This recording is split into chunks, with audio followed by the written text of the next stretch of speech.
Antes de tudo, né, antes de ser da minha sexualidade, eu sou indígena, isso é um fato. Sempre eu perguntava, mas você é indígena? Eu falava, sim, eu sou indígena. E você é gay? Mas como é possível você ser indígena e ser gay ao mesmo tempo? Nosso povo já passou pela colonização, essa homofobia, esse machismo foi herança dessa colonização. Mais do que um tapa na cara é você ficar escutando diariamente palavras assim totalmente pejorativas que te afetam bastante, principalmente na saúde mental. Não é só questão da sexualidade, mas questão da saúde também. Os próprios colegas que discriminam esse outro violentam a existência dessa pessoa. A gente já perdeu jovens e adolescentes para suicídio por conta de que a família não aceitou a sexualidade desse jovem. A questão sexual dentro de um povo, ela é debatida como povo, né? Você não vive sua sexualidade individual, ela é muito um coletivo. A cidade ela é um fator muito mais impactante no sentido do preconceito do que a própria aldeia.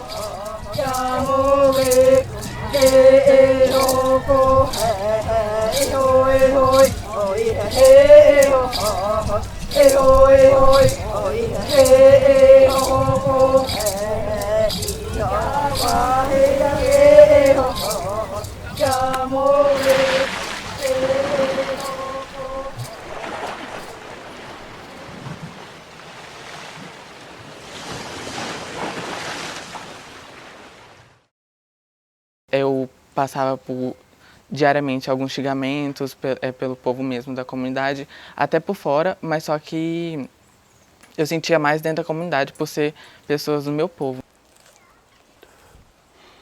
Como eu falei, né, tem vários fatores aí que principalmente na cidade, eles acabam categorizando a gente.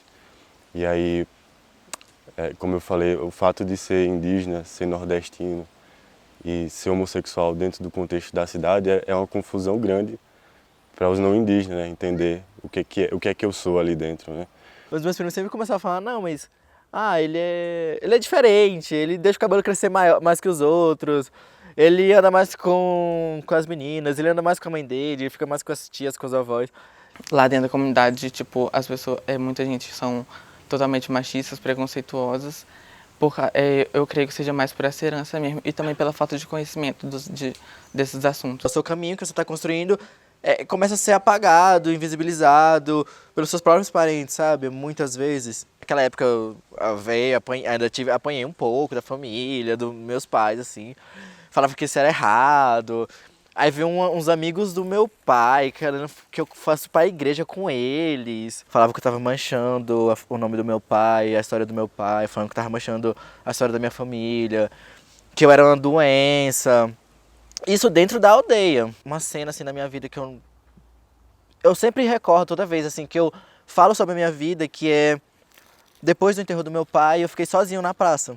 Nenhuma família da aldeia, da parte de sangue, tios, enfim, queria me colocar ali na casa deles. Muitas vezes eu já até me privei de algumas coisas, de fazer, por exemplo, de participar das nossas tradições lá dentro, de ficar mais dentro de casa mesmo para evitar conversar com as pessoas, de passar na rua mesmo, porque algumas vezes, grande parte das vezes, eu sofria preconceito mesmo, mais pelo sujeito de afeminado que eu tenho. E antes eu queria muito sair de lá, porque eu achava que aquilo ali era o absurdo do preconceito, então pensava já em estudar e sair, ter independência, construir minha própria vida fora de lá. Eu percebo muito que a cidade ela é um fator muito, para mim, muito mais impactante no sentido do preconceito do que a própria aldeia. Metade da minha família até hoje, ela não fala comigo. Eles, da parte do meu pai, eles não falam comigo. É daquele tipo de pessoas que... esse lado é meio delicado, mas é isso. É aquele tipo de pessoa que não permite que nem que eu passe na frente da porta da casa deles, não fale com minhas primas, não fale com meus primos. Mais do que um tapa na cara é você ficar escutando diariamente palavras assim totalmente pejorativas que te afetam bastante, principalmente na saúde mental. Não falo sobre. Quando eu tô no meio dos meus debates com outras lideranças, quando eu tô em outras palestras e outros contextos, eu não falo sobre a minha homossexualidade. Eu não me sinto à vontade de ter um espaço ali dentro. É necessário falar sobre isso, porque não é só questão da sexualidade, mas questão da saúde também. Aí tem uma outra imposição, que é com relação às religiões, assim, que adentraram nas comunidades indígenas.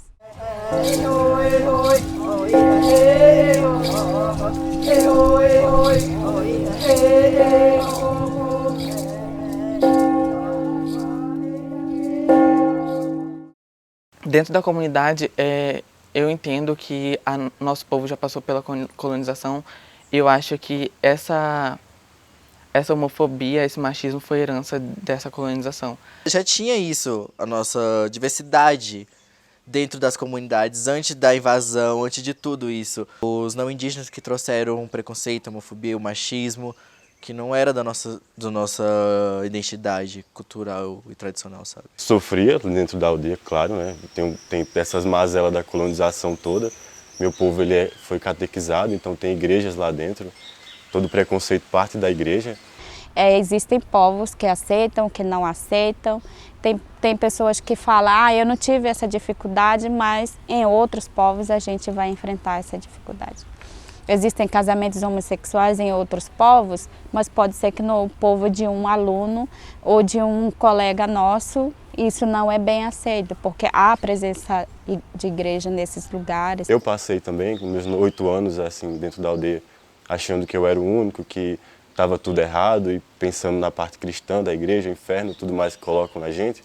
Eu penso que hoje, agora mesmo, deve ter alguma criança lá com essa mesma confusão que eu tinha antes. Depois do contato, tudo era errado, tudo era pecado, tudo era incompatível. Então a discriminação e a violência é do lado sempre do externo para o interno, né? Quando eu chego na cidade, eu me deparo com intolerância 100%, né? Violência gratuita. Mas como é possível você ser indígena e ser gay ao mesmo tempo? A gente acredita muito nessa questão de que palavras machucam mais do que um tapa na cara, uma porrada. E a nossa preocupação com relação aos indígenas, ela triplica porque a gente já sofre violência e discriminação por sermos indígenas. E quando se trata de jovem homossexual e uma mulher lésbica, a violência, ela triplica. Eu sempre falo que a violência do contato, ela não só matou a sangue, mas também matou outros conhecimentos. E aí, chegar nesse outro mundo, que é a universidade, que é a cidade na realidade, é uma dissociação muito grande do que você tinha sobre a sua própria sexualidade, né?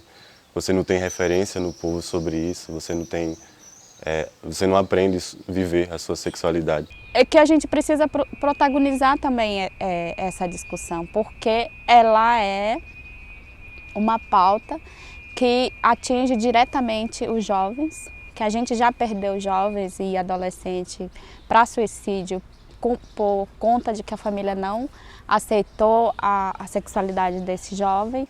Isso me dá muita aflição, eu estando na instituição, conhecendo as coisas e eu não consegui aplicar isso lá dentro, né? Eu quero muito trabalhar isso, levar para ajudar essas crianças lá dentro que estão passando pela mesma situação que eu já passei, de chegar ao ponto de querer desistir da própria vida, por exemplo, que tem vários casos, né? Muitas vezes eu só queria conversar ou chorar com alguém. E aí você vive essa vida todinha sem alguém do seu lado para conversar, né? Você não tem referência, você não sabe o que está acontecendo. Acho bom a gente procurar também um acolhimento, tipo, procurar em algo para a gente se fortalecer mesmo. Da nossa parte é tentar sermos parte dessa luta também, dizer que eles não estão sozinhos, porque para nós a violência é todo dia, a discriminação é todo dia. Então a gente tenta fazer com que essa situação possa diminuir ou que a gente possa salvar um jovem, uma jovem de morte ou de violência. E ser indígena dentro desse meio, ser LGBT, ser homossexual, ser lésbico, enfim, é muito forte. Eu acho que a falta do conhecimento, do entendimento faz as pessoas serem mais ignorantes do que algumas outras, assim. E um grande desafio discutir isso com o coletivo, né? Porque é uma temática que ainda está no início. Não é qualquer um que trata da temática LGBT. E quando se trata de povos indígenas, há sempre uma outra preocupação. ser luta, é agregar conhecimento a essa causa também. Porque é uma pauta que a gente, juventude indígena, está trazendo muito, é a pauta LGBT. Todo esse preconceito ele parte dessas mazelas aí dos colonizadores. Infelizmente, muita gente trabalha, tem isso muito forte e reproduz muito forte dentro das aldeias, sendo que parece para mim ser muito natural, né? Porque lá tem homens que moram com outros homens, mulheres que moram com outras mulheres, velhos, né, que eu falo, não dessa faixa etária que eu tenho, mas homens velhos. Então, me parece ser natural, assim, não é uma preocupação. Mas a cidade, todo esse contexto não indígena, ele interfere muito.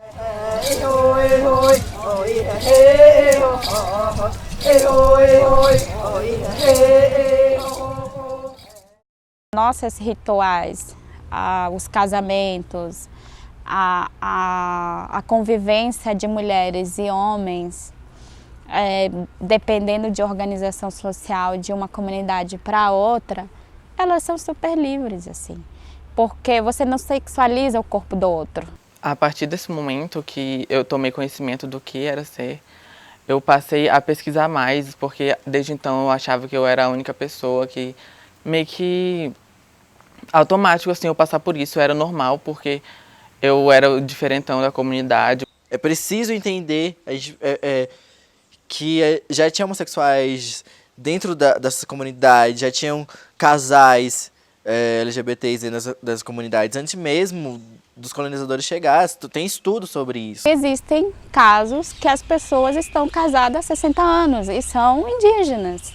E a comunidade sempre soube, mas eles não são vistos como diferentes. Eles têm aquela prática, eles continuam vivenciando isso e vivem isso, assim. Essa questão do seio familiar, ela é além de você reproduzir a geração familiar, mas que existe amor, que outras famílias é possível. Tive várias experiências ruins, né, que me fortaleceram, me entristeceram bastante, mas de uma forma geral eu trago isso muito forte para minha reafirmação quanto indígena, principalmente, né? A universidade é um espaço importante para você construir isso. A sua independência, a sua autonomia, ela é fundamental para você começar a desenvolver a sua própria vida, assim, a sua própria sexualidade. Assim que eu cheguei aqui em Brasília, eu tive mais conhecimento, me dei com uma realidade totalmente diferente. Então, foi assim para mim muito expandiu assim meu conhecimento, né? Entrar no ensino superior é um mecanismo que a gente consegue para ocupar todos os espaços de direito dentro do Estado. Estar na universidade e contextualizar isso entre nós, a gente passa a entender melhor os direitos, como lutar pelos seus direitos, pela a visibilização do respeito, porque a gente está atrás, primeiro, questão de respeitar o diferente. O contexto urbano acadêmico, ele só me fortaleceu no conhecimento para conseguir falar sobre isso com o meu povo. Eu acho que é isso, minha essência não mudou, só que eu agora sei me defender, sei os meios que eu posso utilizar. Já não tenho mais tanto medo de falar sobre isso, sabe? Eu não tenho mais tanto medo de... então a gente não vai reconhecer ele, a gente não vai isso. Porque eu não preciso de reconhecimento de outras pessoas, eu preciso do meu auto-reconhecimento. Eu preciso de me entender e me respeitar primeiro. Essa troca, ela dá essa força, né, coletiva para a gente se juntar mesmo, assim, enquanto povo e dizer, nós estamos aqui e fazemos parte disso também. São discussões dentro das universidades, dentro dos nossos encontros, sejam elas internas nas universidades de grupo de estudantes indígenas, sejam no Encontros Nacionais dos Povos Indígenas, que a gente tem uma rede de alunos indígenas a nível do Brasil que estão visibilizando essa luta e falando disso. Cada vez mais a gente acredita que a gente precisa falar da sexualidade, porque faz parte da questão da saúde, faz parte da questão da nossa luta. Eu ainda me sinto muito fraco em relação a isso, assim. Eu tento trabalhar com quem está próximo de mim, mas eu espero que seja uma pauta discutida de baixo para cima, né, e não de cima para baixo. Futuramente eu espero que essa seja uma discussão aberta, sabe, como outras discussões dentro da pauta indígena são. Eu quero que a discussão saia de lá para chegar até aqui, para a gente chegar aqui já sabendo. Porque isso muda totalmente a visão do que é, tudo o que são essas siglas todas LGBT. E tem muitas lideranças indígenas LGBTs também que hoje em dia estão dando essa voz também, estão saindo dessa escuridão, assim, sabe? E dando luz, dando voz àqueles que não têm essa coragem. O fato de você estar na cidade, você não deixa de ser indígena, você não deixa de praticar os seus conhecimentos. Você continua sendo quem você é. Eu acho que o que a gente carrega dentro da gente, das coisas que a gente se alimenta, é o que define sermos diferentes de outras pessoas. Com os conhecimentos que eu fui tendo, né, e conversas principalmente com outros indígenas também LGBT, essa troca me fortaleceu ao ponto de eu querer construir isso forte em mim e repassar dentro da aldeia. É necessário. Não é porque eu tenho, porque eu quero, porque eu preciso, é porque é necessário. Não é só minha voz, é a voz de outras pessoas também.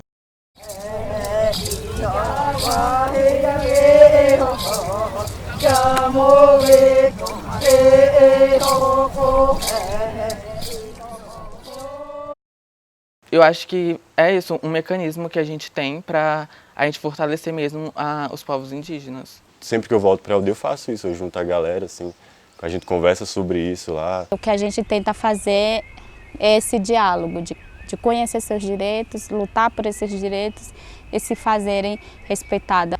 Que sejamos livres, que sejamos reconhecidos enquanto humanos de direito e que podemos andar livremente conforme a nossa escolha. Nascemos e queremos ser respeitados dessa forma. A partir de mim, eu acho que não possa parar por aí, entendeu? Lá dentro da comunidade, eu acho que as pessoas tomem mais coragem de ser quem são, assim. Eu acho que isso é bem importante. Eu estou aqui, vou tentar dar a minha contribuição da melhor forma possível. E a nossa luta é que, para dizer, existimos, somos diferentes, queremos ser respeitados, queremos viver e sobreviver nesse meio. Sempre tem pedras no caminho, a gente só tem que passar por cima, às vezes. Então, ser uma nova liderança e ser LGBT no contexto indígena é ser resistência.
Amor